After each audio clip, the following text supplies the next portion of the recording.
কখনো দেখতে দেওয়া হবে না।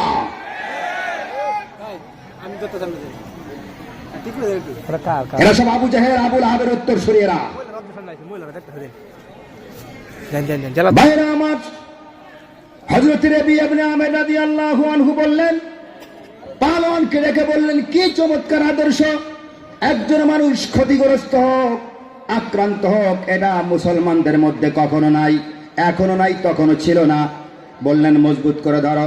হযরত রবি ইবনে আমির রাদিয়াল্লাহু আনহু ওই ভাঙ্গা তলোয়ার দিয়ে মজবুত ঢালের উপরে এমন কঠিন বেগে আক্রমণ করেছেন, যেই আক্রমণের আঘাত ঢাল সহ্য করতে না পেরে দুই টুকরা হয়ে যায়। আল্লাহু আকবার।